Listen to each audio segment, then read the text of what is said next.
그돈씨의 세상. 그돈이면 이거 산다의 줄임말로 같은 가격 대비 효용성, 즉 가성비를 중요하게 생각하는 사람들이 극단적으로 훈수를 두는 데서 생겨난 신조어입니다. 장난스러운 분위기와 함께 대부분 농담 쪽으로 소비되고 있지만 진지한 질문에도 그돈이면 다른 모델을 산다거나 얼마를 더 보태 상위 제품을 사라는 둥 10원 한 장 보태주지도 않을 사람들이 상대방의 취향과 라이프 스타일을 존중하지 않는 태도를 보여 보는 이들의 눈살을 찌푸리게 만들기도 하는데요. 비슷한 케이스로 모든 음식의 가격을 국밥으로 환산하는 이른바 국밥충 컨셉이 한때 유행처럼 번지기도 했습니다. 이런 악명 높은 그돈씨로부터 자유로운 차들이 있습니다. 오늘 소개할 이 모델이 대표적인데요. 딱히 의문이 생기지 않는 모범적인 선택지, 오히려 그돈이면 이거 산다에 이거로 이름을 올리는 차 중에 하나죠. 현대차의 첫 번째 독자 개발 SUV이자 단 1세대만의 간판 모델로 자리매김한 중형 크로스오버. 이번 시간에는 현대 산타페에 대해 알아보겠습니다.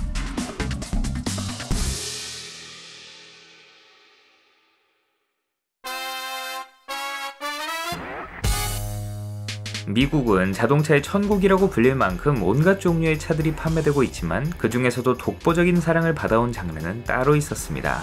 바로 픽업 트럭이죠. SUV라는 장르가 미국을 중심으로 발전하게 된 이유 역시 여기에 있는데, 초기 대부분의 SUV들이 이 픽업 트럭에 지붕을 씌워 실내 공간과 이어지도록 만든 것에서 시작했기 때문입니다. 이와 비슷한 컨셉으로 세단에 지붕을 덧대어 만든 장르를 외건이라고 부르죠. 이렇게 픽업 트럭과 함께 이를 기반으로 만든 SUV들이 덩달아 인기를 끌기 시작했고, 보디엄 프레임 설계의 크고 무겁고 비싼 중대형 오프로더가 주류를 이루게 되었습니다. 달리는 갤로퍼도 이 무렵 등장한 모델이었어요. 다만 일본이나 한국 브랜드 같은 후발주자들이 미국의 자존심과도 같은 픽업 트럭 시장에서 우위를 점하기는 힘들었죠. 하나의 프레임으로 여러 가지치기 모델을 만들어 보완하는 현지 브랜드에 맞서 정통 SUV로 대응하기에는 역부족이었기 때문에 오랜 기간 그들만의 리그가 이어졌습니다. 하지만 90년대 중반, 이름 모를 듣보 브랜드에서 내놓은 한 작은 차를 시작으로 SUV 시장은 새 국면을 맞이했습니다. 도시명 SUV라는 개념조차 명확하지 않던 시기, 컴팩트한 차체와 세련미 넘치는 스타일, 세단의 편의성에 SUV의 실용성을 겸비한 크로스오버 장르는 기존의 정통 SUV의 부담을 느끼던 소비자들을 단숨에 사로잡았습니다. 더 이상 과격한 홈로주파 성능에 치중할 필요가 없으니 무거운 통뼈 프레임 대신 아예 세단과 플랫폼을 공유했고, 이로 인해 연비와 주행 성능, 승차감을 보완한 것은 물론 낮은 제조 원가로 가격 경쟁력을 확보하기에도 용이했죠. 특히 기존의 세단 라인업만 가지고 있는 업체들마저 SUV 시장에 참전할 수 있게 되면서 해가 갈수록 시장의 규모가 눈에 띄게 커졌어요. 미국 수출에 목을 메고 있던 현대차 역시 이 노다지를 그냥 지나칠 수 없었죠. 앞서 성공적으로 독자 개발한 전륜구동 중형 플랫폼을 바탕으로 북미 소비자들을 타깃으로 한 크로스오버를 계획. 이렇게 프로젝트 SM이 시작됐습니다.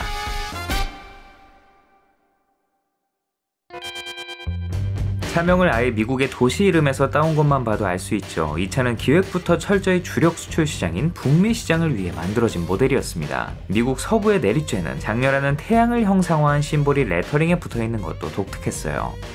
SUV는커녕 찝차라는 말이 더 익숙했던 2000년, 밀레니엄 베이비로 태어난 1세대 산타페는 당대 SUV 중 단연 돋보이는 외관을 자랑했습니다. 발빠르게 신차를 투입해 크로스오버 시장을 선점한 일본 브랜드와 미국 브랜드가 그저 기존의 정통 SUV와 비슷한 느낌을 주기 위해 보수적인 디자인을 선보인 것과 달리, 현대차 특유의 부드러우면서도 똘망똘망한 인상에 넉넉하게 두른 플라스틱 가니쉬, 잘 다져진 근육질 몸매를 연상시키는 볼륨감 있는 차체로 산타페만의 개성을 뽐냈죠. 부드러운 라떼나 진한 에스프레소를 연상시키는 브라운 계열의 차가 유난히 많이 보였는데, 롯데 레스비어와 함께 자판기 커피로 유명했던 동명의 캔커피가 있어서 산타페 뽑았다라는 농담을 하는 분들이 많았던 게 떠오르네요. 특히 1999년 미국 디트로이트 모터쇼의 출품에 좋은 반응을 얻었던 HCD4 컨셉트카의 디자인을 거의 그대로 양산해 많은 사람들을 놀라게 했습니다.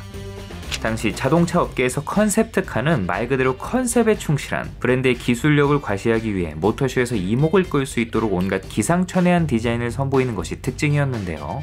실제 양산되는 차량과는 사뭇 거리가 있는 것이 당연하게 여겨졌기 때문에 사람들이 기대조차 하지 않았는데 컨셉트카가 거의 그대로 튀어나오니 놀랄만도 했죠. 풍문에 의하면 이 차는 SM의 양산형 디자인 시안 중 하나였고 선대 정몽구 회장이 이 디자인을 마음에 안 들어해 관련 부서에서 골머리를 앓았다고 하는데 결과적으로 회장님한테 대들길 잘했네요. 미국에 내다 팔 물건이니 아무래도 캘리포니아 사람들의 눈이 더 정확했겠죠. 다만 뒷범퍼에 자리한 이 후방 안개등 때문에 괜한 안티가 만들어지기도 했습니다. 전방 안개등과 달리 후방 안개등은 악천후 등으로 시야 확보가 어려운 날 내 차량을 식별할 수 있도록 직진성에 강한 불빛을 내는 장치죠. 이걸 시도 때도 없이 켜놓는 차들 때문에 본의 아니게 뒤차 운전자들이 테러를 당했습니다. 이게 또 연식에 따라 작동 방식이 좀 달라서 전방 안개등을 켜면 후방에도 동시에 불이 들어오는 차들이 있고 안개등이 2개의 버튼으로 분리된 차들이 있다고 하네요.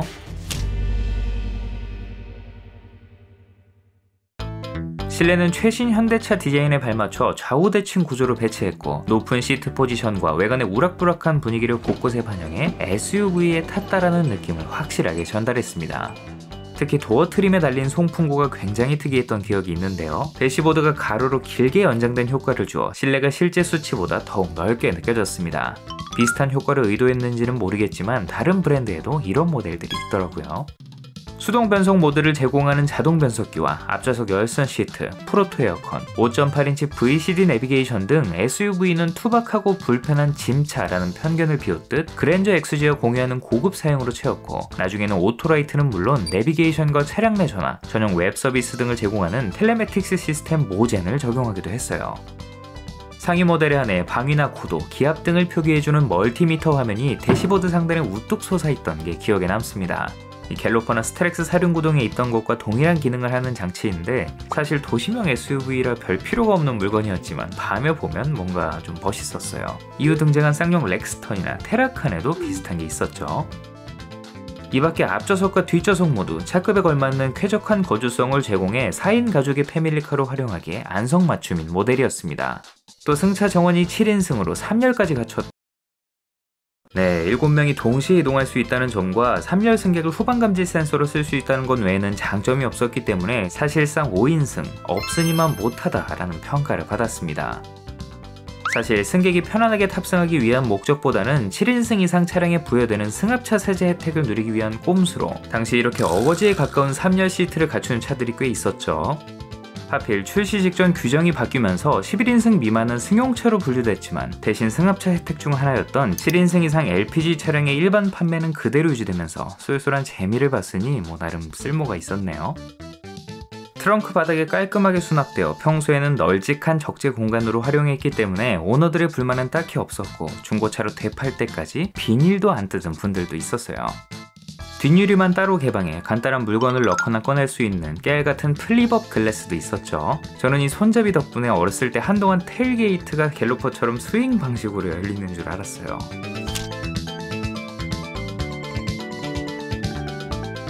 파워트레인은 신형 디젤 엔진의 상품화가 늦어지면서 부랴부랴 XG 시리즈에 탑재됐던 V6 2.7L LPG 모델을 먼저 투입, 주력인 4기통 2.0L 디젤 엔진은 몇 달 뒤 뒤늦게 추가됐습니다. 이후 연식 변경을 거치며 4기통 2.0, 수출형에 올라가던 V6 2.7L 가솔린 엔진까지 무려 4가지나 되는 다양한 파워트레인을 제공해 입맛에 맞게 선택할 수 있었죠.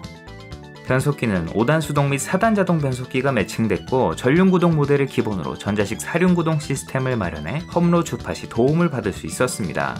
우락부락한 생김새와 달리 내면이 여린 친구였기 때문에 본격적인 오프로드를 즐기기에는 무리가 있었지만 비포장길이나 임도 같은 가벼운 험로는 무리 없이 진입할 수 있었어요. 전륜구동 모델도 LSD를 기본으로 제공해 나름 구색을 갖췄죠. 무엇보다 돋보이는 건 승차감이었는데요. 암만 SUV라도 오프로드보다는 잘 닦인 아스팔트길을 더 많이 달리는 건 예나 지금이나 마찬가지였으니 기름도 많이 먹고 승차감도 투박한 보디움 프레임 SUV들에 비해 EF 소나타의 플랫폼을 바탕으로 개발된 산타페의 편의성이 돋보일 수밖에 없었죠. 2003년식부터는 업그레이드된 VGT 디젤 엔진을 장착, 눈에 띄게 늘어난 출력과 개선된 연비를 동시에 선사하면서 소비자들에게 좋은 반응을 얻었습니다. 최고급형인 골드 모델에만 한정해 적용하다가 2004년부터 기존 WGT 디젤 엔진과 남아있던 가솔린 엔진을 모두 정리하고 VGT 디젤 단일 사양만 판매하기 시작했죠. 디젤 엔진의 존재를 알렸던 보니 뒤의 인터쿨러 흡입구도 이 모델부터 사라져 외관이 더욱 깔끔해졌죠. 2004년 하반기에는 리어램프, 휠 디자인 등 내외관 일부를 수정하고 각종 편의 장비를 확대 적용해 상품성을 높인 마이너 체인지 모델을 선보였습니다. 기존 디자인에 대한 반응이 여전히 좋았기 때문에 소소하게 디테일만 고쳐 그 사이 늘어난 동급 경쟁차 못지않은 세련미가 돋보였어요.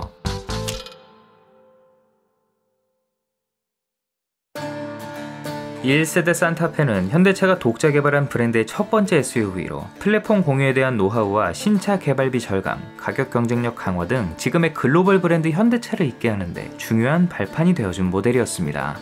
새로운 세그먼트에 처음 도전하는 차량이었지만 기대 이상 잘 만들어져 이 1세대 모델만 글로벌 누적 100만 대가 넘게 판매, 단숨에 현대차를 대표하는 모델로 자리매김했죠. 특히 해외에서의 성과가 두드러졌는데요. 이 중 약 70%에 달하는 물량이 해외에서 판매됐어요. 서로 로고를 바꿔달아도 어색함이 없을 만큼 지루한 디자인의 경쟁차들 사이에서 단연 돋보이는 스타일. 그러면서도 경쟁 모델보다 확연히 저렴한 가격은 해외 소비자들을 사로잡았고 폭발적인 수요를 감당하지 못해 북미의 현지 공장 건설을 추진할 정도였으니 그 인기가 가늠이 되시죠. 중국 시장에서도 쏠쏠한 성과를 거뒀고 세대 교체가 이루어진 이후에는 생산 라인을 중국 화타이 자동차에 매각해 C9, 셩타페이라는 이름으로 지난 2018년까지 라이선스 생산되기도 했습니다. 여담으로 이 산타페를 기반으로 한 픽업 모델을 쇼카로 선보이기도 했는데요. SUV만큼이나 거대한 북미 픽업 트럭 시장에서 소비자들의 반응을 살피기 위한 모델이었지만 모노코크 소형 픽업이라는 한계, 성과를 장담할 수 없어 끝내 양산되지는 않았습니다. 진정한 산타크루즈가 여기 있었네요. 또 순수 전기차, 수소연료 전지차의 시제품도 만들었는데 역시 넥소 같은 게 하루아침에 튀어나온 게 아니죠. 다만 영광만이 함께하지는 않았습니다. 출시 후 많은 시간이 흐른 지난 2016년 이 모델을 타고 있던 가족에게 일어난 안타까운 사고가 많은 이들에게 충격을 안겼는데요. 가장 유력한 원인으로 제기된 것은 디젤 엔진의 고압 펌프 결함. 연료를 공급하는 엔진 내부의 고압 펌프가 시간이 지나며 헐거워졌고 이 느슨해진 틈으로 연료가 새어나와 엔진 오일에 섞여 들어가는 문제가 발생. 이로 인해 묽어진 엔진 오일이 실린더 내부로 유입되어 RPM이 폭주하는 오버런 현상이 일어난 것으로 추정됩니다. 엔진이 통제불능 상태가 되어 최악의 경우 급발진이나 화재 등을 일으킬 수 있는 심각한 문제였어요. 가솔린 엔진이 주력인 해외 시장에서는 큰 말썽이 없었지만 디젤이 주력인 국내에서는 소비자들의 불안감이 상당했습니다. 특정 부품의 문제로 디젤 엔진에만 국한된 결함이었지만 무상수리라는 소극적인 대처로 공분을 샀고 산타페 이미지에 먹칠을 한 것은 물론 많은 소비자들이 지금까지 현대차의 품질에 불신을 갖게 만드는 계기가 됐죠. 이외에도 지금은 일부 LPG 및 가솔린 차량을 제외한 디젤 차량들이 강화된 노후 경유차 운행 제한 조치로 안타깝게도 운행 범위가 점점 좁아지고 있습니다. 중고차 수출이나 조기 폐차 지원 대상으로 무지개 다리를 건넌 친구들이 많아지면서 어느샌가 도로 위에서 이 모델을 보기 힘들어졌어요. 매연 저감 장치 DPF를 별도로 부착해 운행 기간을 늘릴 수는 있지만 이마저도 호흡기만 겨우 달아주는 셈이라 내후년이 2025년부터는 서울 사대문을 비롯한 일부 지역의 통행이 아예 제한된다고 하네요.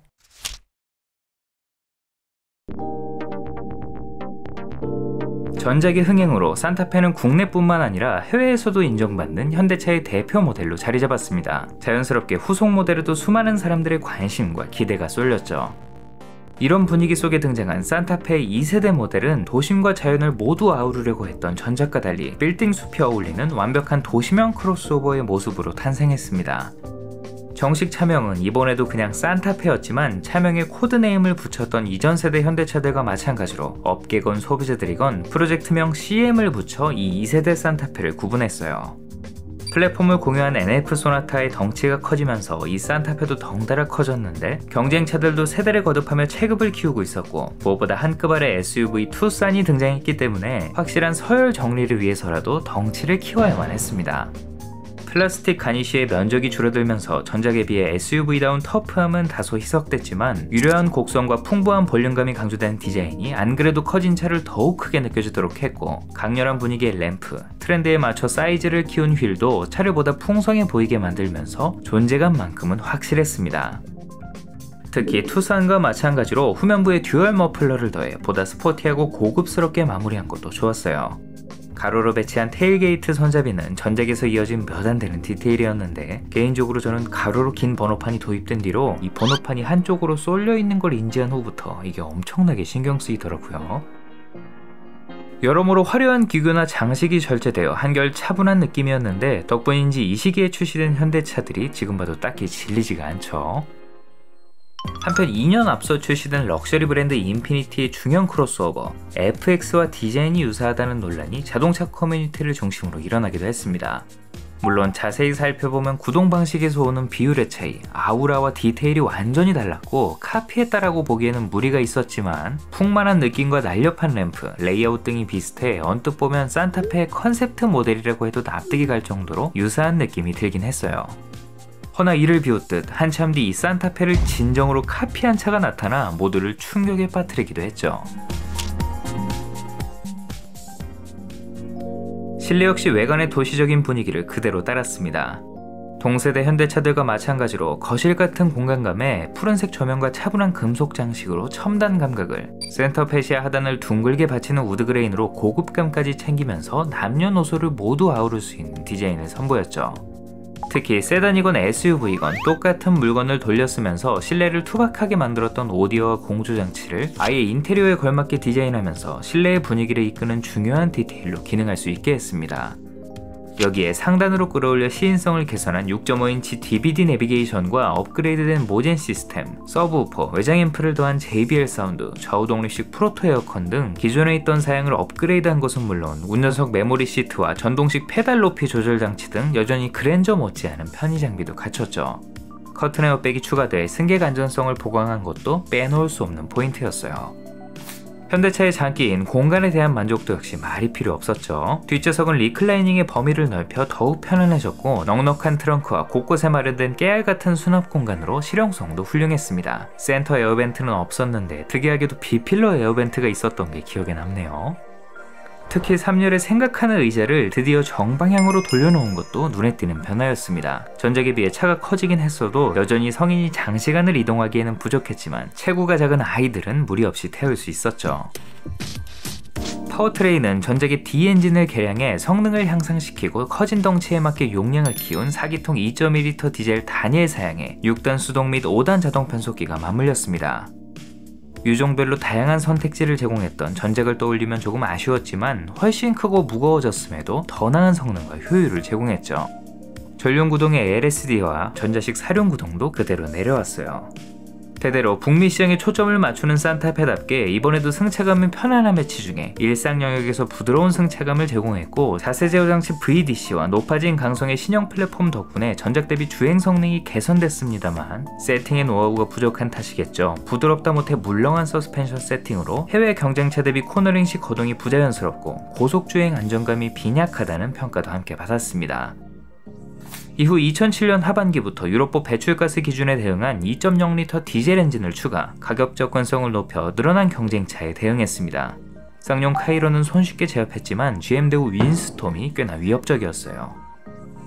이와 함께 기존 2.1L 엔진 역시 부품을 개선해 출력을 끌어올렸고 스마트키 시스템과 지상파 DMB, 알칸타라를 혼용한 시트 등 각종 사양을 보강한 연식 변경 모델을 선보였고 더 럭스라는 서브네임을 붙였지만 아무도 신경 쓰지 않았습니다. 이 더 럭스 모델은 사이드미러에 붙은 방향지시 등으로 구분할 수 있었죠.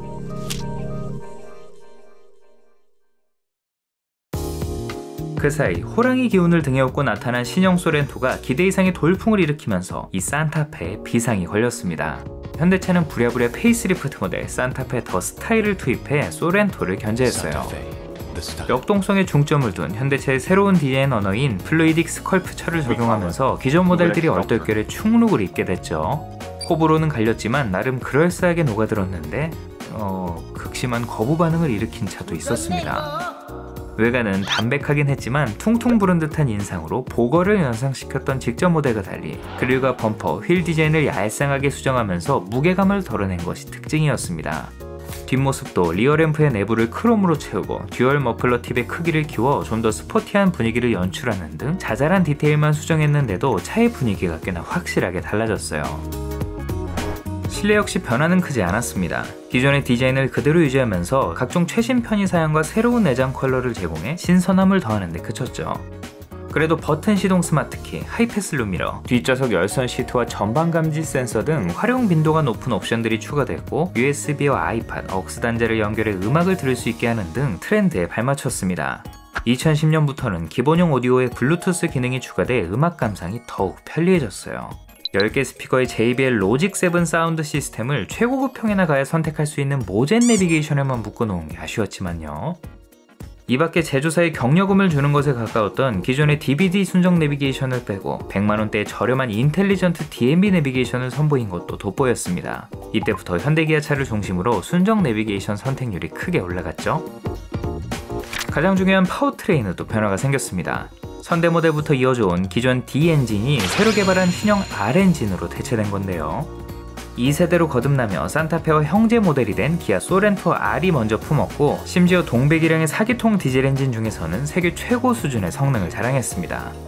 특히 피에조 인젝터를 적용해 연료를 보다 정밀하게 분사할 수 있게 되면서 좋은 연비와 성능을 끌어낸과 동시에 배기가스까지 줄일 수 있도록 설계된 것이 특징이었습니다. 덕분에 엄격한 노후 경유차 규제로부터 비교적 자유로울 수 있었고, 심지어 클린 디젤이라는 이름으로 디젤차를 띄워주던 당시 분위기와 맞물려 한동안 3종 저공의 혜택까지 받을 수 있었어요. 강력해진 심장에 발맞춰 변속기도 6단 자동으로 업그레이드, 출력과 효율이 직전 모델 대비 눈에 띄게 개선됐습니다. 여기에 4기통 2.4리터 가솔린 사양이, 나중에는 V6 2.7리터 LPI가 다시금 추가돼 새로운 선택지가 생긴 것도 눈여겨볼 만한 부분이었죠. 최신형 파워트레인의 경쾌함과 경쟁차 대비 부드러운 승차감은 좋은 평가를 받았지만 직전 모델에서의 아쉬움도 함께했습니다. 스티어링 휠을 타고 넘어오는 진동, 급가속 시 꽤나 심한 토크 스티어가 발생한다는 지적을 받았고, 고속주행 안정성은 개선됐지만 코너링에서 차가 허둥대는 것은 여전해서 엔진의 뛰어난 성능을 하체가 받쳐주지 못한다라는 평가가 따라왔죠. 피지컬에는 심폐지구력만 있는 건 아니니까요. 이후 2011년 하반기 출시된 마이너 체인지 모델은 CM의 완성형이라는 생각이 들 정도로 세련미 넘치는 스타일을 자랑했습니다. 애교살의 호박 등을 빼고 범퍼에 스키드 플레이트를 덧댄 것, 휠 디자인을 날카롭게 수정한 것만으로도 이미지가 한결 시크해졌는데 이 모델은 지금 봐도 멋스럽더라고요. 또 운전석 통풍 시트와 열선 스티어링 휠 같은 국내 소비자들이 사랑에 맞지 않는 편의 장비까지 추가되면서 사양면에서도 더욱 알차졌습니다. 슈퍼급물인데다 워낙에 짧은 기간 판매됐기 때문에 상대적으로 개체가 많지도 않은 게 참 아쉬운 모델이었어요. 눈에 띄는 스타일과 첨단 편의 장비로 무장한 소렌토 R에게 한동안 밀리는 서름을 겪기도 했지만 국내와 해외 모두 인기는 꾸준했습니다. 국내외 강력한 경쟁차들이 시장에 뛰어들며 산타페를 견제했지만 선대의 인기를 이어 이번에도 상당한 판매량을 기록하면서 중형 크로스오버 강자의 입지를 더욱 공고히 했습니다. 품질 부분에서도 좋은 평가를 받아 부메랑이 되어 돌아왔던 저가차 이미지를 조금이나마 벗어내는 데 성공하면서 북미 시장 내 현대차 점유율을 끌어올리는 데 가장 확실한 역할을 했던 모델이었습니다.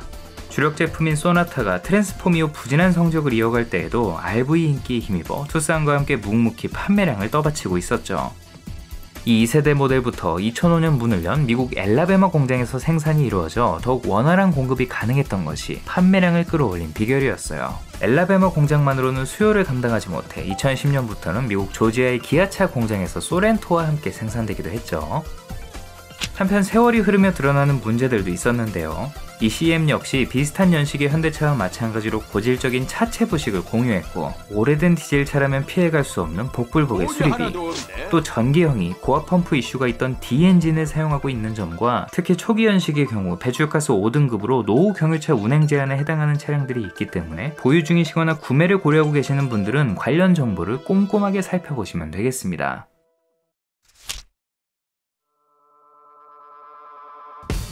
2012년에는 프로젝트 DM, 산타페의 3세대 모델이 그 모습을 드러냈습니다. 자그마치 10년이라는 세월이 흐른 지금 봐도 디자인이 참 멋스럽죠. 유려한 곡선이 주를 이뤘던 선대 모델과 달리 팽팽한 근육질 차체, 강인한 선과 날카로운 엣지가 강조된 디자인으로 인상이 훨씬 터프해진 것이 특징이었습니다. 앞서 출시된 5세대 그랜저와 마찬가지로 그랜드 글라이드, 위대한 활공을 테마로 했다는데, 그랜저 HG가 독수리였다면 이쪽은 시조새를 모티브로 한 듯 저는 왠지 티라노사우루스 같은 육식 공룡이 떠오르더라고요. 현대차의 패밀리룩으로 자리잡은 거대한 헥사고날 그릴을 중심으로 두꺼운 크롬 장식과 각을 세운 램프, 심지어 그 안에 프로젝션 렌즈조차 사각형으로 깎아 범상치 않은 분위기를 풍기는 전면부, 측면은 사선으로 치켜 올라가는 사이드 캐릭터 라인과 볼륨감을 강조한 리어 핸더, 여기에 자칫 둔해 보일 수도 있는 부분을 차체 하단에 두른 플라스틱 가니쉬로 덜어내면서 차례보다 날렵해 보이도록 유도했습니다. 날카롭게 솟구치는 벨트 라인은 3열 승객의 개방감을 앗아갔지만 스포티한 외관을 완성시키는 디테일로 기능했죠. 어느새 18인치가 기본이 된 견고하면서도 스포티한 디자인의 휠들은 모두 차와 잘 어울리는 생김새였는데, 개인적으로 플래티넘 패키지에 들어가는 최상위 휠보다 이 다이아몬드 커팅 휠이 더 커 보여서 그런지 이게 더 멋있는 것 같아요. 크기도 19인치로 똑같고요. 덩어리감이 강조된 후면부 역시 후면 유리를 세단에 가깝게 눕히면서 실용성을 일부 희생했지만 덕분에 스타일을 얻었고, 가장 낮은 트림에서도 LED 테일램프를 기본 적용해 알찬 느낌을 준 건 역시 좋은 부분이었습니다. 전작의 듀얼 머플러는 상위 모델인 롱바디를 의식해 의도적으로 배제한 거겠죠. 대신 트윈 팁으로 구성해 아쉬움을 달랬습니다. 이거 그대로 왼쪽으로 옮겨서 듀얼 머플러 드레스업 하시는 분들도 꽤 있었어요.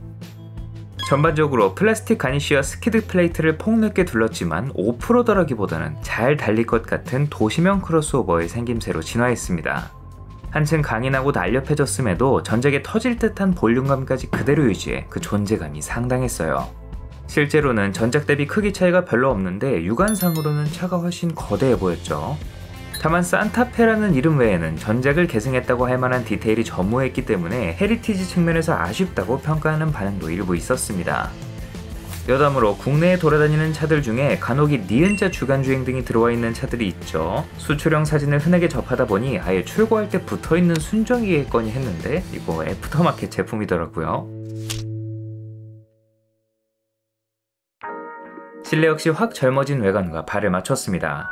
거대한 Y자를 이루는 센터 패시아는 앞서 출시된 현대차 라인업과 궤를 같이 했고, 스티어링 휠부터 에어벤트, 자잘한 창문 스위치 하나까지 디자인에 신경써 그간 어디에서도 본 적 없는 미래지향적이면서도 독특한 분위기를 만들어냈습니다. 시선을 사로잡는 화려한 2실린더 타입의 계기판은 가운데 컬러 LCD 정보창을 더해 디자인과 기능성을 모두 잡았고, 오토홀드가 포함된 전자식 주차 브레이크, 8인치 대화면 내비게이션과 스마트폰으로 원격 시동, 공조장치 조작 등이 가능한 최신 텔레매틱스 시스템 블루링크를 제공하는 등 생김새만 화려한 것이 아닌 그에 걸맞는 최신 편의 장비를 갖춰 상품성을 크게 보강했습니다. 후방 카메라가 띠용하고 나오던 이 고급형 오디오가 신기했던 기억이 있어요. 특히 최상위 트림의 스페셜 에디션을 추가하면 운전석 메모리 시스템, 뒷좌석 수동 커튼과 220V 인버터 등 상위 모델에나 있던 고급 사양을 추가할 수도 있었죠. 덕분에 버튼의 개수가 눈에 띄게 많아졌는데 을에 있어야 할 곳에 직관적으로 배치돼 있어서 각종 기능을 편리하게 사용할 수 있었습니다. 뭔 당연한 얘기를 하나 싶으시겠지만 버튼 배치가 엉뚱하게 돼 있는 차들이 종종 있는데 현대차를 타면서 그런 불편을 겪은 적은 없었던 것 같아요. 뒷좌석은 여전히 쾌적한 공간을 제공했고, 전작의 열선 시트와 B필러 에어벤트도 그대로 내려왔습니다. 휠베이스가 직전 모델과 동일하기 때문에 3열 시트 역시 좁은 건 매한가지였지만, 대신 2열을 슬라이딩 방식으로 바꾸면서 2열 승객이 무릎 공간을 양보할 수 있도록 한 것이 포인트였죠. 사선으로 치고 올라가는 벨트 라인으로 뒷좌석 승객의 시야는 답답해졌지만, 앞서 신형 라인업에 줄줄이 탑재되어 좋은 반응을 얻었던 파노라마 선루프를 옵션으로 마련해 이를 보완했습니다. 면적이 넓다 보니 개방감이 상당했어요. 트렁크도 경사진 D필러로 약간의 손해를 봤는데 여전히 차급에 기대하는 적재 공간만큼은 충분히 제공했죠. 파워트레인은 직전 모델에 먼저 투입했던 4기통 2.0, 2.1L 디젤 엔진과 6단 자동 변속기를 그대로 물려받았습니다. 디젤을 제외한 다른 파워트레인은 아쉽게도 제공되지 않았어요. 이전에도 동력 성능에서는 모자람이 없다고 평가받은 만큼 외적인 부분을 개선해 내실을 다지는 데 집중했습니다. 변속기 로직을 개선해 실용 구간에서 보다 나은 연비를 제공했고, 전작에서 2.1L 모델에만 넣어주던 사륜구동 시스템을 2.0까지 확대한 것도 눈에 띄는 부분이었습니다. 승차감은 오히려 전작보다 부드러워졌음에도 특유의 낭창낭창함은 크게 개선되면서 주행 품질이 한층 진보했다는 평가를 받았습니다. 사륜구동 모델에 한해 구동력과 제동력을 제어해 차가 코너 밖으로 밀려나는 것을 방지하는 구동선의 제어 장치를 기본 적용하면서 전작에서 지적받았던 코너링 시 안정성을 보완한 것도 좋았어요. 이 시기 현대기아차 대부분이 공유한 전자식 스티어링, MDPS의 이질적인 조향 질감이 이 안정감을 반감시킨 게 문제였지만요. 이후 2014년부터 판매된 연식 변경 모델에서는 앞좌석 통풍 시트, 뒷좌석 수동 커튼 등 소비자 선호도가 높은 옵션을 하이트림에 확대 적용해 경쟁력을 높였습니다. 또 왜 때문인지 기존의 7인승 모델에만 묶여있던 전자식 사륜구동 시스템을 5인승에서도 선택할 수 있게 했죠. 이 연식 변경 차량들은 외관에서의 큰 변화는 없었지만 좀 더 단정한 모양새의 사이드미러 리피터와 스포티해진 기본형 18인치 휠 디자인으로 구분할 수 있었습니다. 한편 휠 베이스를 늘린 별도의 롱바디 버전을 함께 개발해 가지치기 모델로 판매하기도 했는데요. 수출 시장에 따라 산타페, 그랜드 산타페로 판매된 이 모델은 국내에서는 아시다시피 맥스 크루즈라는 이름으로 출시되어 노후화된 대형 SUV 베라 크루즈의 빈자리를 일부 대체했습니다. 이름에서도 짐작할 수 있듯 아예 산타페의 상위 모델로 포지셔닝해 고급스러운 내장 소재와 2열 캡틴 시트, 더욱 넉넉한 3열 공간은 물론 산타페에는 없던 V6 가솔린 엔진을 탑재해 더욱 넉넉한 패밀리카를 찾는 소비자들에게 어필했죠. 이렇게 짧게 넘어가기엔 아쉬우니 이건 나중에 별도의 편으로 좀 더 자세히 다뤄보도록 하겠습니다.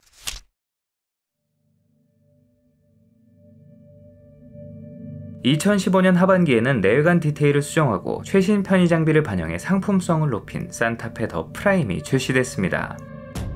호평받는 디자인을 굳이 뜯어고칠 필요는 없죠. 이전 세대 더 스타일과 마찬가지로 DM 역시 디자인에 대한 아쉬움은 전혀 없었기 때문에 소소하게 화장만 고치는 수준으로 변경이 이루어졌습니다. 전면부는 부담스러웠던 그릴의 가로 줄무늬를 얄쌍하게 처리했고, 날렵함을 강조했던 범퍼는 디귿자로 꺾은 크롬 장식과 함께 좌우로 한껏 벌려 안정감을 더했습니다. 일렬로 빛나는 LED 주간주행 등도 새롭게 추가된 구성이죠. 독특했던 사각형 프로젝션 헤드램프는 전조등 밝기 이슈가 있어 일반적인 원형 프로젝션 램프로 변경, 다시금 똘망똘망한 눈망울로 돌아왔는데 덕분인지 대대적인 변화는 없었지만 직전 모델과는 인상이 확연하게 달라졌어요. 측면과 후면 역시 휠과 범퍼의 디자인, 리어 램프의 내부 그래픽을 수정해 세련미를 더하는 데 그쳤습니다. 나중에는 듀얼 트윈 머플러 팁을 옵션으로 추가하는 등 전작이 2% 부족했던 부분까지 말끔하게 채워지면서 오히려 후속인 TM보다 낫다고 평하시는 분들도 많아요. 여전히 화려함을 뽐내는 실내는 각종 편의 사양을 최신화하고 소재를 업그레이드 했습니다. 새로운 색상의 가죽 시트와 나중에는 천장을 스웨이드로 감싸는 등 감성 품질을 높였죠. 또 10개 스피커의 JBL 사운드 시스템, 어라운드 뷰, 특히 이 모델부터 애플 카플레이와 안드로이드 오토 같은 폰 커넥트 시스템을 지원했기 때문에 다양한 내비게이션을 이용할 수 있는 것도 장점이었습니다. 이 밖에 전동 트렁크가 도입됐고 국산 SUV로는 최초로 차간거리 조절이 가능한 스마트 크루즈 컨트롤 시스템과 자동 긴급제동, 후측방 경고 같은 최신 주행 편의 및 안전 사양을 보강한 것도 빼놓을 수 없는 포인트였습니다. 현대차의 자체 튜닝 브랜드인 튜익스 패키지를 더해 내외관 구성은 물론 서스펜션 세팅과 브레이크 성능까지 보강할 수 있었죠. 파워트레인은 기존의 구성을 그대로 유지했지만 날이 갈수록 엄격해지는 환경 규제에 대응하기 위해 개량을 거듭했고 출력도 미약하게 남아 상승했습니다. 연료를 추가 분사해 질소산화물을 정화하는 LNT 방식을 사용, 유로6 배출가스 기준을 충족시켰고 덕분에 번거롭게 요소수를 넣을 일은 없지만 연소되지 않은 연료가 엔진 오일에 섞여 들어가 주기적으로 오일이 증가하는 구조적인 문제가 있죠. 이는 수입차를 포함한 동일한 LNT 방식을 사용하는 차라면 구조상 필연적으로 발생하는 문제이기 때문에 엔진오일 관리에 더욱 유의가 필요합니다. 특히 가혹한 환경인 시내 주행의 빈도가 높다면 이거 더욱 신경 쓰셔야 돼요. 배출가스 저감 장치의 영향인지 초반 가속은 이전보다 답답해졌다는 반응이 있긴 했지만 여전히 두툼한 토크감으로 일상에서 스트레스 없는 주행이 가능했고 이질적이었던 MDPS도 다듬어 조향감이 보다 세련돼졌습니다. 뿐만 아니라 흡차음제를 보강해 직전 모델 대비 정숙성이 크게 개선됐다는 평가도 받았죠. 2016년 하반기 진행된 연식 변경에서는 국내 누적 판매 100만 대를 기념한 스페셜 트림 1밀리언 에디션이 추가됐습니다. LF 소나타의 와일드 버건디 에디션처럼 한정 판매까지는 아니었지만 기념 모델답게 듀얼 머플러, 전용 그릴, 패들 시프트와 무광 우드 그레인 같은 전용 사양으로 내외관을 꾸며 소비자들에게 좋은 반응을 얻었습니다. 이후 2017년에는 드디어 가솔린 파워트레인이 도입됐는데요. 수출형이 올라가던 2.0L 세타2 직분사 터보 가솔린 엔진에 6단 자동 변속기가 맞물린 사양으로 사륜 구동까지 선택할 수 있었습니다. 차량 가격도 주력인 2.0L 디젤 기본형 대비 100만원가량 저렴해 메리트가 있었고, 디젤 엔진 못지않은 호쾌한 가속감에 가솔린 엔진 특유의 정숙성과 나긋한 주행질감까지 여러모로 환영할 만한 구성이었습니다만, 불과 이때까지만 해도 SUV만큼은 여전히 디젤이 강세였고, 모든 장점을 상쇄하는 나쁜 연비에 등을 돌리는 소비자들이 많았기 때문에 저조한 판매량을 기록했습니다. 3세대 산타페는 YF 소나타에서 이어지는 그간의 국산차는 물론이고 글로벌 기준으로도 놀랄만한 파격적인 스타일이 돋보이는 모델이었습니다. 후발주자로서 주행 품질 부분에서는 아직 미흡한 부분이 있었지만 새로운 모델을 선보일수록 완성도를 끌어올리며 미래를 기대하게 만들었죠. 현대차의 장기인 넉넉한 실내와 편의 장비, 멋들어진 디자인까지 패밀리카로 어느 하나 빠지는 곳이 없다 보니 젊은 가장들, 특히 군 간부들의 필수 아이템으로 소개되기도 했습니다. 야금야금 올라 어느새 그랜저와 맞먹는 가격표를 달았음에도 글로벌 누적 판매량 174만 대가 팔려 역대 산타페 중 가장 성공적인 판매량을 기록했습니다. 국내에서도 직전 모델 못지않은 엄청난 인기를 구가하며 소렌토 아렉에 빼앗겼던 중형 SUV 1위 자리를 손쉽게 탈환했는데, 물론 기아차도 가만히 있진 않았기 때문에 더 프라임 출시 이후에는 사정이 좀 달라졌지만요. 다만 품질 문제로부터 자유롭진 못했죠. 출시 초 일부 차량에서 물이 새어 실내로 유입되는 결함이 발견돼 수타페라는 불명예스러운 별명이 붙는가 하면 엎친 데 덮친 격으로 뻥연비 논란도 불거졌습니다. 리터당 14.4km로 표기한 2.0L 전륜구동 모델의 복합연비가 국토부가 인정하는 오차 범위에서 크게 벗어나 결국 리터당 13.8km로 하향 조정됐고, 이에 따라 오너들에게 주행거리에 따른 보상금을 지급하기도 했어요. 이후 이렇다 할 큰 이슈는 없었지만 출시 초부터 홍역을 앓고 시작하다 보니 소비자들에게 산타페에 대한 부정적인 인식이 자리 잡았고, 역대급 후속이었던 3세대 소렌토에게 중형 SUV 1위 자리를 빼앗긴 뒤 되찾지 못했습니다.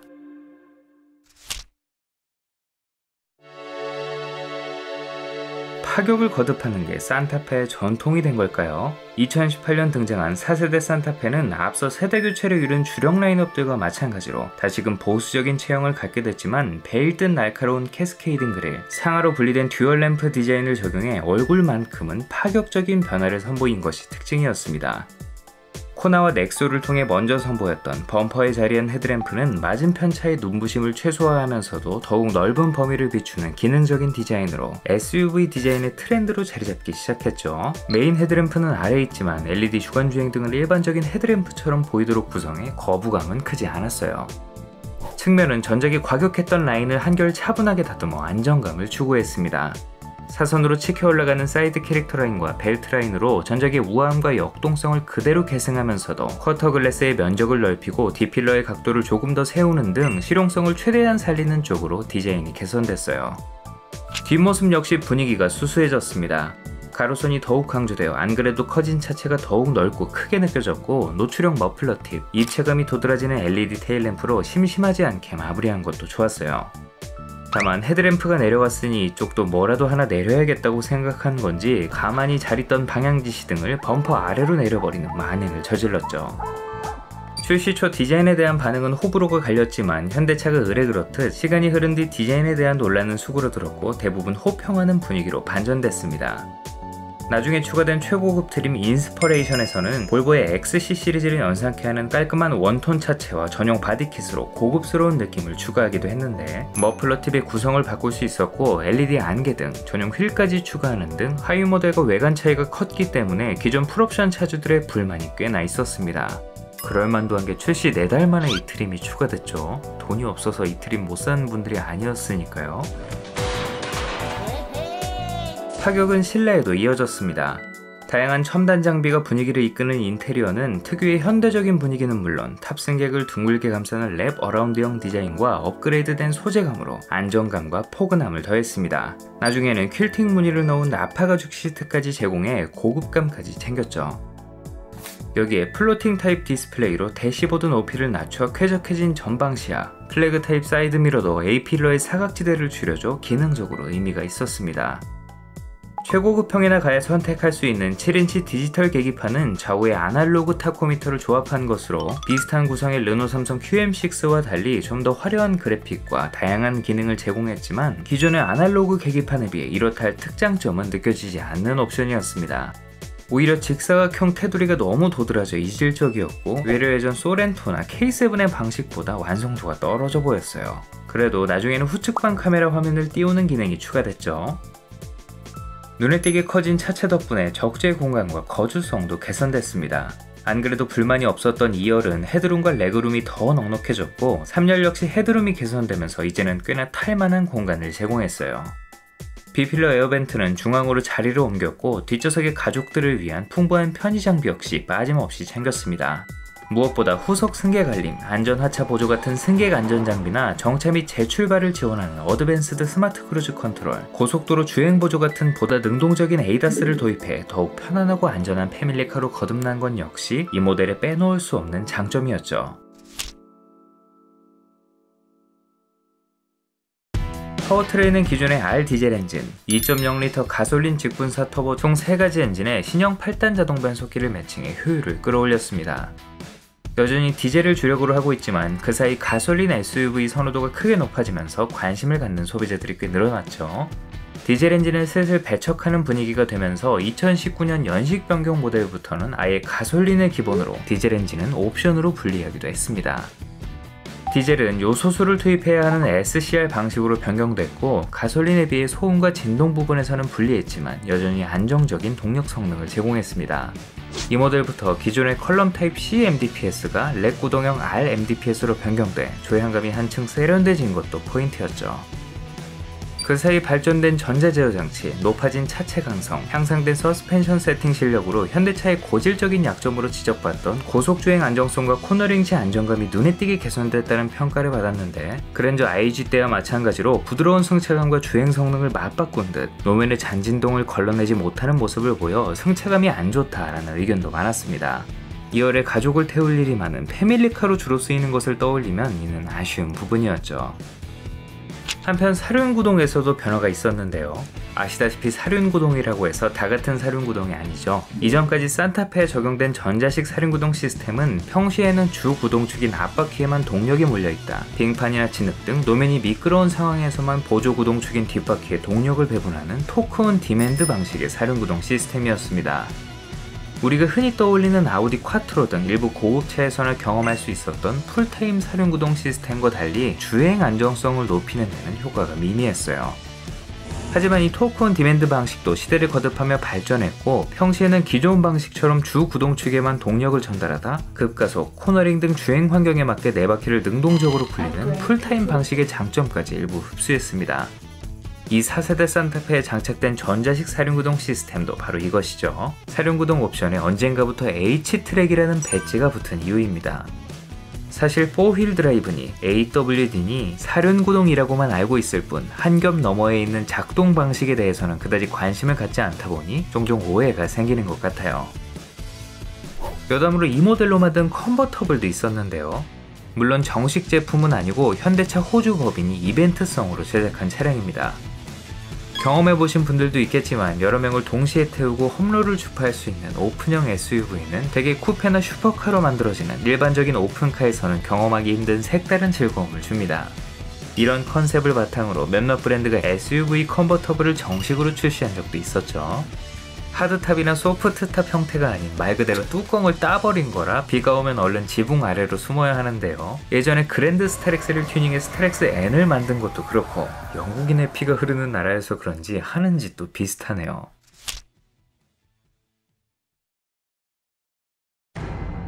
모델 체인지를 업계에서 가장 빠른 수준으로 진행하는 현대차의 장기는 익히 알고 있었지만 이 산타페 같은 해외 시장의 주력인 모델마저 이렇게 금방 갈아치울 줄은 몰랐습니다. 2020년 공개된 산타페 TM의 페이스리프트 모델 더 뉴 산타페는 잠들어 있던 흑염룡이 깨어난 듯 내외관 디자인을 거의 풀모델 체인지 수준으로 변경한 것이 특징이었습니다. 특히 전면부의 분위기가 크게 달라졌죠. 상단은 DRL이 아닌 이번에는 헤드램프와 하나가 된 라디에이터 그릴, 좌우로 한껏 벌어진 그릴과 범퍼로 직전 모델보다 훨씬 과격한 이미지를 만들어냈습니다. 팰리세이드와 마찬가지로 헤드램프로 이어지는 주간주행 등도 독특했어요. 측면과 후면은 상대적으로 변화가 미미했지만 옵션에 따라 바디 컬러의 범위를 넓혀 차를 보다 두툼해 보이게 만들었고 반광 재질의 크롬 파츠를 폭넓게 적용해 세련미를 더했습니다. 시선을 사로잡는 기하학적인 디자인의 휠도 차의 존재감을 끌어올렸죠.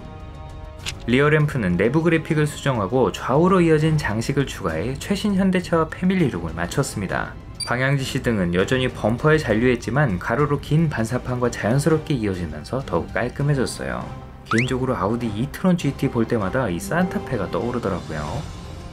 존재감은 엄청났지만 분명 보편적인 디자인은 아니었죠. 당연하게도 이 달라진 생김새는 호불호가 크게 갈렸습니다.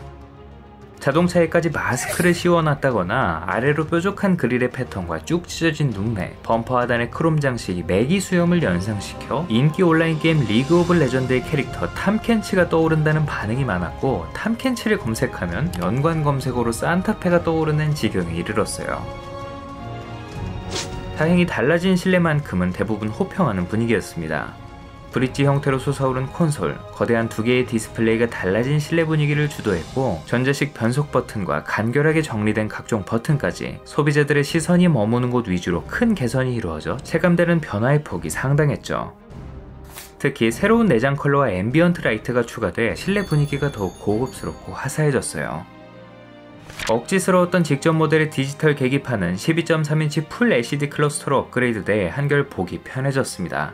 이 밖에 하이패스 단말기가 오버헤드 콘솔로 이동하면서 얄쌍해진 룸미러, 스마트폰만으로 차량을 이용할 수 있게 하는 디지털 키, 무선 업데이트 기능 같은 상위 라인업과 맞먹거나 아예 능가하는 첨단 사양이 대거 투입됐습니다. 더 이상 옵션만큼은 차급의 한계가 통하지 않네요. 이 밖에 팰리세이드의 것을 그대로 옮긴 전자식 변속 버튼과 로터리식 드라이브 모드 스위치가 눈에 띄었는데요. 온로드와 오프로드 메뉴를 구분해 주행 환경에 따라 직관적으로 선택할 수 있게 했습니다.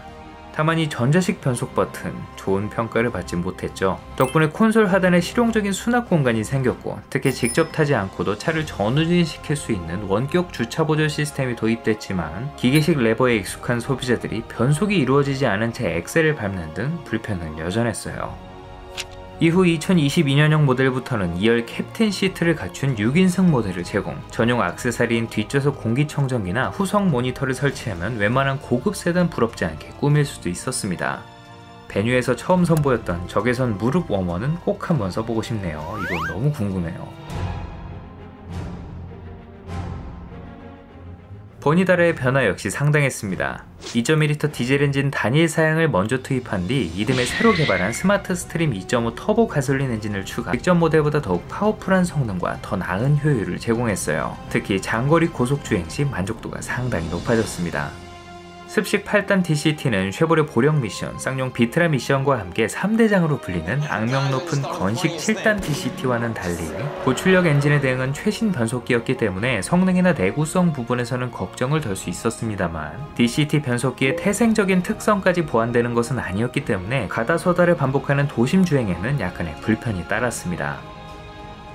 특히 주목할 만한 부분은 산타페 최초로 하이브리드 모델이 추가됐다는 점인데요. 앞서 소렌토 하이브리드에 먼저 탑재된 1.6L 터보 하이브리드 파워트레인을 탑재해 합산 출력 230마력, 35.7kgm/m의 토크를 발휘해 준중형급 배기량을 가졌음에도 이 거대한 덩치를 의외로 가뿐하게 밀어붙였습니다.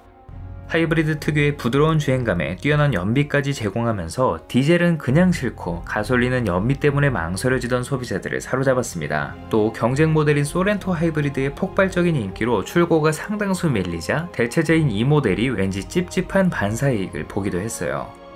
외관상 일반 모델과 다른 것은 공력 성능에 도움을 주는 전용 휠 하나가 전부였는데, 바깥으로 갈수록 좁아지는 형태의 디자인은 휠을 실제 사이즈보다 작아 보이게 만들어서 개인적으로 정이 안 가더라고요. 소렌토 하이브리드는 물론 일반형 모델의 휠과 비교해도 멋이 좀 떨어지는 게 아쉬운 부분입니다.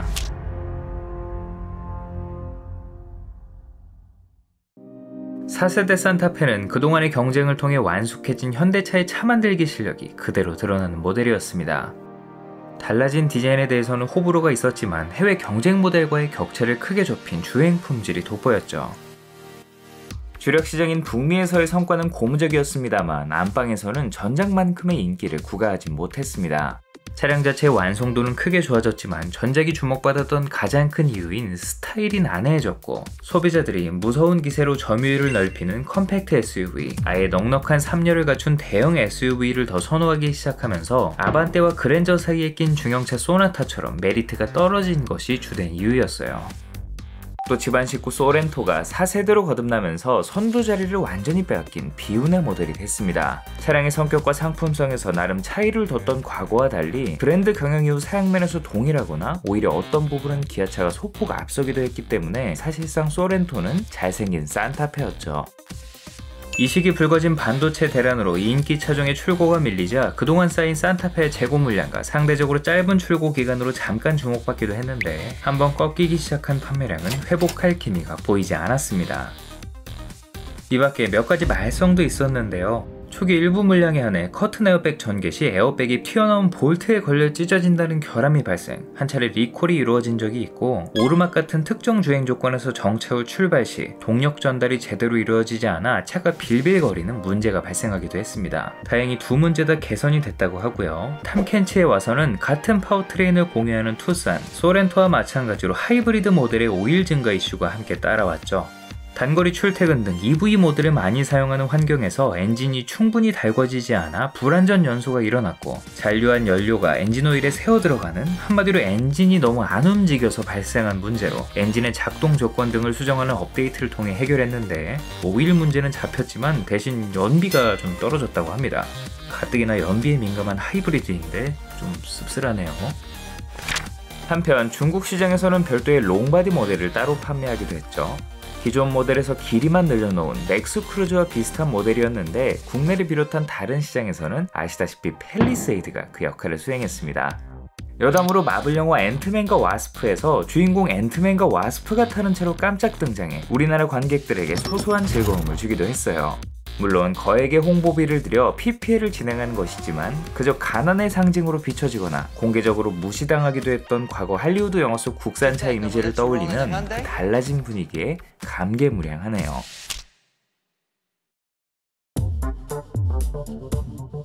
(2023년) 그 어떤 모델보다 많은 관심과 기대를 받은 산타페 5세대 모델이 출시됐습니다. 세대별로 워낙에 많이 달라졌기 때문에 짐작은 하고 있었지만 이 정도일 줄은 몰랐는데요. 스파이샷이 돌아다닐 때부터 심상치 않다 싶더니 공개된 실물은 가히 충격 그 자체였어요. 가장 먼저 확 커진 풍채가 돋보였습니다. 깍둑썰기한 듯 각을 세운 차체, 직선과 면을 강조한 디자인으로 가뜩이나 커졌는데 시각적으로 더 거대해 보였어요.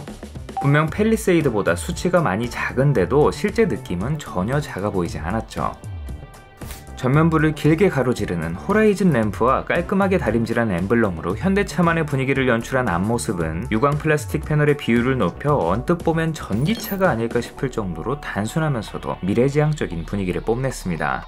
측면은 직선으로 올곧게 뻗은 캐릭터 라인으로 견고한 느낌을 줬지만 자칫 승합차같이 투박해 보일 가능성도 있었죠. 다행히 필러를 검게 처리하면서 유리면이 매끄럽게 이어지도록 한 것, 실제 수치보다 더욱 튀어나와 보이도록 디자인한 앞뒤 휀더와 그 안에 검은 패널을 덧대 차를 터프해 보이게 만드는 트릭을 쓰는 등 차를 마냥 둔해 보이지 않게 하는 디테일이 엿보였습니다. 휠도 크기에 상관없이 견고한 디자인을 채택해 이 거대해 보이는 차체를 든든하게 떠받치는 느낌을 줬어요. 다만 이 뒷모습이 문제였죠. 개인적으로 위아래가 좁고 가운데가 넓은 이 항아리 같은 모습 때문에 앞서 랜드로버 디스커버리 5가 나왔을 때 좀 어색함이 컸었는데요. 그 느낌을 이 신형 산타페가 그대로 이어받았습니다.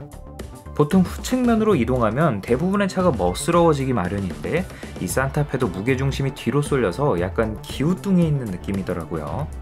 특히 거대해진 레터링, 그 중에서도 산타페에 패를 띄워놓은 것에 불편함을 느끼시는 분들이 꽤 많던데 원래는 붙여서 디자인을 했다고 하는데 북미 법인의 강력한 요구로 지금의 모습이 됐다고 합니다.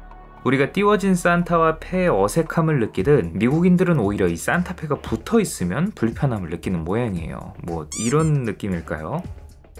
눈썰미 있는 분들은 보셨겠지만 산타페는 미국의 지명을 그대로 따왔기 때문에 표기 방법 역시 동일합니다. 전작에서도 차명을 영문으로 쓸 때 산타페의 패를 띄워 표기했고 레터링 역시 S와 F의 악센트를 줘 구분해놨죠. 이 밖에 범퍼에 가깝게 내려앉은 리어램프, 그보다 더 아래 위치한 방향지시 등과 후진 등으로 독특한 인상을 만들어냈습니다. 이 후면부 전체를 감싸는 절개선만 봐도 짐작되듯 널찍한 지붕을 만들어내는 이 테일게이트 때문에 희생된 부분인데요. 보통의 차들보다 넓게 또 높게 열리게 하다 보니 길고 두꺼운 리프트가 자리했고 상단에 램프를 넣을 공간이 부족했던 것이죠. 또 트렁크 문을 개방한 상태에서도 후미등과 비상등은 식별되어야 한다는 법 규정이 있기 때문에 이런 구조를 취할 수밖에 없다고 합니다. 비슷한 구조의 차량들이 램프를 세로로 붙이는 이유 역시 여기에 있죠. 그래서 구성이 똑같진 않지만 이런 차들도 있고요. 전반적으로 디자인에서의 호불호는 갈릴지언정 실용성만큼은 충실하게 확보한 디자인이었습니다. 이렇게 모두 네모난 것들 뿐인데 0.29밖에 안 되는 세단 수준의 공기저항 개수를 달성한 것도 놀라운 부분이죠. H가 반복되는 형태의 조형으로 누가 봐도 현대차임을 대놓고 드러내는 것도 독특한 부분이었습니다. 하지만 또 다른 문제가 있었죠. 바로 어디선가 본 듯한 느낌을 지울 수가 없었다는 것. 특히 스파이샷이 돌 때부터 랜드로버의 오프로더, 디펜더와 똑 닮았다는 반응이 많았는데요. 모던 레트로한 디자인과 특히 디에로의 구성이 비슷해 신형 디펜더와 유사한 느낌을 받을 수 있었습니다. 여담으로 이 신형 디펜더는 출시 당시 수많은 골수 팬들로부터 혹평을 받기도 했죠. 실망감이 어찌나 컸던지 본인이 직접 후속을 만든 분들도 있었는데 어찌됐건 캐릭터 변신에는 성공했고 특유의 유니크한 디자인이 참 멋스럽게 느껴졌습니다. 결국 이 디자인을 후발주자들이 모방하는 것을 보면 레인지로버 이보크도 그렇고 SUV계에서는 랜드로버가 확실히 디자인 트렌드를 선도하는 것 같네요. 젊은 소비자들은 랜드로버를 떠올렸다면 아버지와 어머니들은 과거 갤로퍼를 먼저 떠올렸습니다. 물론 산타페가 갤로퍼의 직계 후손이라는 것에는 다양한 의견이 있겠습니다만 앞서 아이오닉5가 포니를, 디올류 그랜저가 초대 그랜저의 헤리티지를 반영했다는 것을 떠올리면 충분히 납득이 가는 부분이에요. 이 밖에 국내에는 소개되지 않았지만 포드 플렉스라는 MPV, 쌍용 로디오스가 떠오른다는 반응과 심지어 과거 대우버스를 연상케 한다는 비아냥 섞인 의견도 있었는데 비아냥을 막는 데는 역시 이중접합 유리가 최고죠. 신속하게 실내로 들어왔습니다.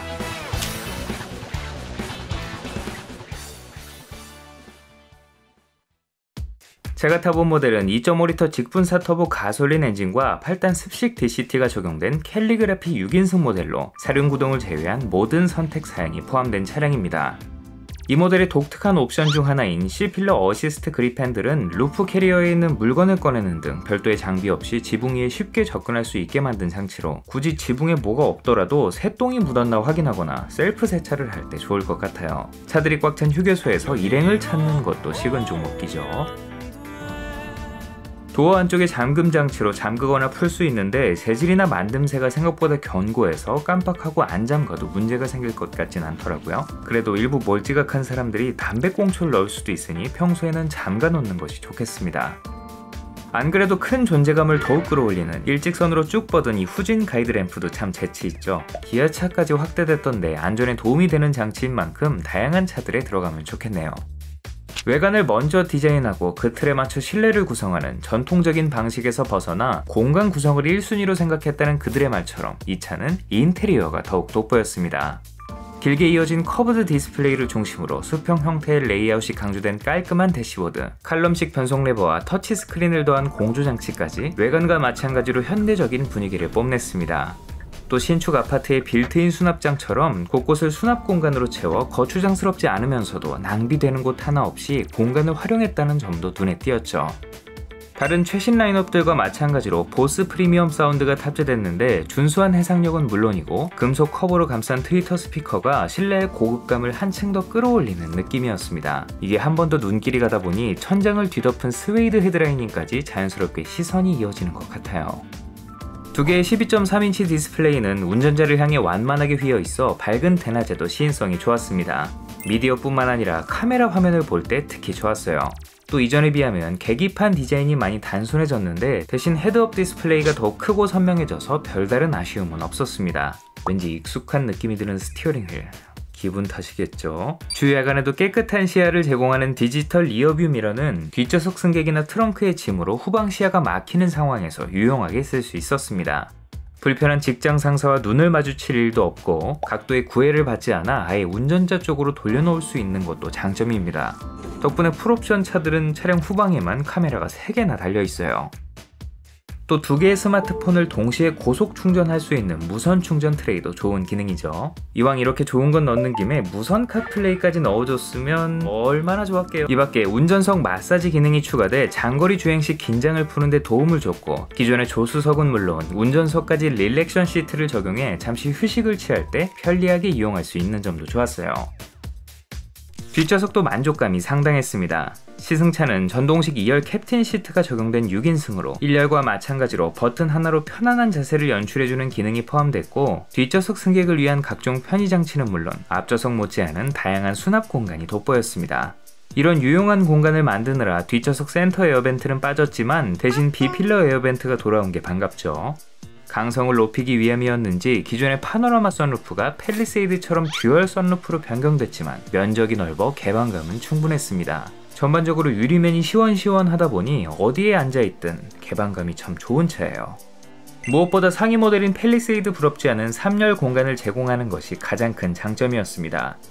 헤드룸이 웬만한 미니밴 수준으로 쾌적했고, 널찍한 쿼터 글래스로 개방감은 물론 각종 편의사양도 충실하게 챙겼어요. 다만 중간에 방지턱이 하나 튀어나와 있기 때문에 통로로 드나들 때 발이 걸리지 않도록 조심해야겠더라고요. 하지만 아쉬운 부분들도 있었는데요. 디지털 룸미러는 이게 디스플레이다 보니 주간에는 누가 옆에서 손전등을 비추고 있는 느낌으로 어색함이 있어서 약간의 적응이 필요했고, 야간에는 각도에 따라 후방 차량들의 잔상이 그대로 비칠 때가 있어 아예 운전자 쪽으로 돌려놔야 하는 등 손이 자주 가야 하는 불편이 있었습니다. 양쪽에서 열리는 콘솔 박스는 너무나도 유용한 아이템이지만 열고 닫을 때 조작감이 이 가격대 차량치고는 너무 부실한 느낌이 있더라고요. 덜그럭거리고 큰 소음이 있어서 개선이 되면 좋을 것 같아요. 또 듀얼 무선 충전 패드는 기존처럼 처마 밑에 놓거나 꽂아 넣는 방식이 아닌 평평한 트레이 위에 덜렁 얹혀져 있는 방식이다 보니 경우에 따라 빛 반사가 심해 운전에 지장을 주기도 했습니다. 2열 전동 시트는 꼭 필요한가에 대한 의문이 들었는데요. 원터치 릴렉스 모드나 원터치 폴딩이 편리하긴 하지만 통풍 기능도 빠지고 슬라이딩까지 수동으로 둘 거면 이 반쪽짜리 전동 시트가 솔직히 무슨 의미가 있나 싶었어요. 물론 덕분에 2열을 전동으로 접고 펼 수 있긴 하지만 고급감은 팰리세이드에 집중하고 산타페는 실용적인 패키징으로 가격을 더 인하했다면 좋았을 것 같습니다. 무엇보다 산타페의 가장 큰 세일즈 포인트는 바로 이 트렁크 공간입니다. 외관에 대한 비아냥이 걱정된다면 아예 사람들이 뒷모습을 음미할 기회를 박탈하는 것도 방법이죠. 언제 어디서든 호불호가 절대 갈리지 않는 이 널찍한 트렁크를 대신 보여주세요. 정사각형에 가까운 널찍한 개구부, 절대적인 용량은 팰리세이드보다 적지만 속된 말로 공간을 잘 뺐다고 하죠. 낭비되는 곳이 크게 없다 보니 짐을 적재하거나 차박 같은 활동을 할 때 같은 용량의 다른 차들에 비해 활용도가 높아 보였습니다. 건물의 지붕 아래 자연스레 생겨난 공간, 실내와 실외를 잇는 중간 성격의 공간인 테라스를 컨셉으로 했다는 건 역시 이해가 됐어요. 거대한 테일게이트가 곧 널따란 지붕이 되니 별다른 파라솔이나 차양막을 설치하지 않아도 햇빛과 부슬비 정도는 충분히 막아줄 것 같더라고요. 다만 소비자들이 지적했듯 테일게이트의 면적이 너무 크게 열리다 보니 트렁크를 열 때 여유 공간이 많이 필요하다는 소소한 불편이 있습니다. 널찍한 주차장이나 야외에서는 별 문제가 되지 않지만 차들이 빽빽한 주차장이나 지하 주차장에서 후면 주차를 했다면 왠지 좀 불안불안하죠. 이 트렁크만 열려고 차를 뺄 수도 없고, 설마 원격 주차 보조 넣게 하려고? 본격적으로 주행에 나섰습니다. 현 시점에서 가장 많은 관심을 받는 차량답게 가는 곳마다 시선이 집중됐는데요. 이게 썬팅이 안 돼 있어서 더 부담스러워. 앞서 여러 차량의 시승을 통해 경험했던 2.5L 터보 GDI 엔진은 2톤에 육박하는 덩치를 스트레스 없이 밀어붙였습니다. 호쾌하다라고 표현할 수는 없지만 습식 8단 DCT 역시 이질감 없이 맞물렸고, 특히 합류 구간이나 추월을 할 때 부족함 없는 가속감을 제공했어요. 흔히 현대차는 고속에서 붕 뜬다라는 선입견이 있죠. 이 차만큼은 옛말이 됐습니다. 속력을 높여도 안정감은 확실했기 때문에 고속주행이 많은 분들은 만족도가 높으실 듯 합니다. 어디 하나 걸리는 것이 없는 탁 트인 시야와 높은 시트 포지션으로 운전이 상당히 편리했습니다만 이전처럼 날렵함을 강조하지 않아서일까요? 육중한 덩치, 큰 차를 몰고 있다는 느낌이 운전 감각에서도 고스란히 느껴지기 때문에 투싼 스포티지처럼 날렵하고 꼭 맞는 주행 감각을 선호하는 분들, 특히 세단 타시던 분들은 약간의 부담을 느끼실 수 있겠습니다. 스티어링의 감각도 미니밴이나 대형 SUV들처럼 좀 여유가 있는 느낌이에요.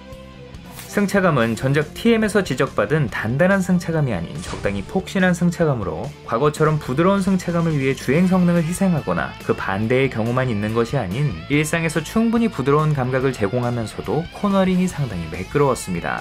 물론 한쪽으로 쏠리는 느낌은 있지만 원상복귀 될 때 그 잔향을 정말 깔끔하게 잡더라고요. 이 밖에 다양한 주행 보조 장치가 더해지면서 장거리 주행도 만족스러웠습니다. 방향지시등만 켜도 부드럽게 차선을 바꿨고, 특히 정전식 스티어링 휠이 도입되면서 가볍게 손을 얹고만 있어도 되니 고속도로 주행이 더욱 편안해졌어요. 이런 거 사소하지만 은근히 체감이 큰 부분이죠. 개인적으로 기어봉에 손을 얹고 있는 습관이 있는데 요즘 기어레버 없는 차들 탈 때마다 오른손이 참 허전해요. 이거라도 잡고 있어야지. 물론 아쉬움이 없진 않았는데요. 캘리그라피 트림의 21인치 휠은 보기에는 좋지만 승차감과 효율 면에서 분명한 손해라고 느껴졌습니다. 주행시 시트와 스티어링 휠은 괜찮았지만 풋레스트와 페달을 통해, 즉 승객의 발바닥으로 전해지는 잔진동이 꾸준했는데요. 거대한 휠과 낮은 편평비의 타이어가 분명 영향이 있을 것 같습니다. 또 부드럽게 속력을 올리는 대부분의 주행 환경에서는 전혀 문제가 없습니다만, 정체가 심한 길, 가다서다를 반복하는 상황에서는 역시 DCT의 울렁임이 썩 기분 좋지 않았습니다. 운전자에게도 이 울렁임이 확실하게 느껴지기 때문에 함께 탄 동승객에게는 자칫 멀미를 유발할 수도 있을 것 같아요. 앞서 설명했듯 이 부분은 DCT 미션의 구조적인 특성이기 때문에 구매 전 시승을 통해 체크해보시면 되겠습니다. 약 700km가량 주행하며 기록한 평균 연비는 리터당 10km 내외. 딱 이 차량의 공인 연비 수준으로 시승 동안 시내 주행, 급가속 등 연비에 불리한 주행이 여러 차례 동반됐던 것을 생각해보면 준수한 편이었습니다. 확실히 공기 저항이 중요하네요. 더욱이 하이브리드 파워트레인에 대한 기대감이 높아지는 부분이죠. 물론 차값이 더 비싸니 연간 주행거리가 짧으면 굳이 하이브리드를 선택할 필요는 없지만, 운행 중 정체 상황을 자주 겪거나 도심 주행이 대부분이라면 연비뿐 아니라 승차감 부분에서도 전용 6단 자동 변속기를 결합한 하이브리드가 더 나은 선택이 될 수도 있겠습니다.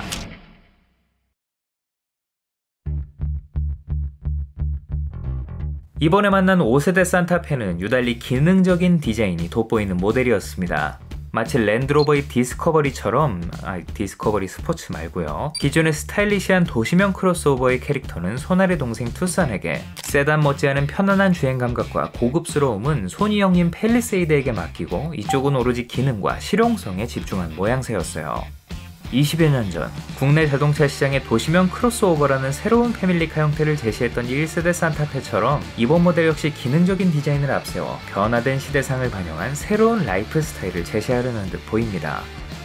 다만 차가 커진 만큼 진입 가격이 좀 올랐죠. 약 300만원가량 올랐는데, 제가 시승한 가솔린 풀옵션 차량만 해도 5천만원에 육박하고, 특히 하이브리드 모델은 조금 더 비싸니 고민이 깊어집니다. 그래도 오른 가격만큼 기본형 모델도 충분히 매력적인 상품성을 갖추고 있기 때문에 필요에 따라 옵션을 조절한다면 합리적인 선택을 하실 수 있습니다. 개인적으로 기본형에 들어가는 18인치 휠도 실물로 보니 오프로드 분위기가 물씬 풍겨서 느낌이 꽤 괜찮더라고요. 지금까지 현대차의 간판 중형 SUV 산타페에 대해 알아봤습니다. 앞서 다룬 그랜저, 소나타와 마찬가지로 어렸을 때부터 변천사를 함께 해온 차라 그런지 더욱 특별하게 느껴지는데요. 비록 그 시작은 철저히 미국을 위한 SUV였지만 안방시장에서도 선풍적인 인기를 끌며 대한민국 수많은 가족의 패밀리카로 오랫동안 함께 해왔다는 점에서 그 의미가 남다른 모델입니다. 디자인에서의 호불호는 크게 갈리고 있습니다만 이번 5세대 모델 역시 시작은 긍정적입니다.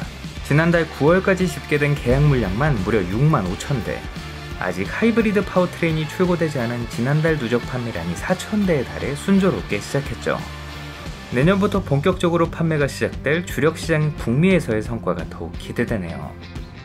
새로운 디자인으로 부장한 5세대 모델은 과연 어떤 역사를 만들어갈까요? 앞으로도 현대차를 대표하는 간판 SUV로 그 명맥을 유지할 수 있을까요?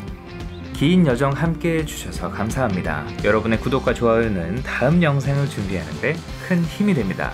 그럼 다음에도 흥미로운 영상으로 돌아올게요. 사소하지만 궁금한 자동차 이야기 멜론 머스크였습니다.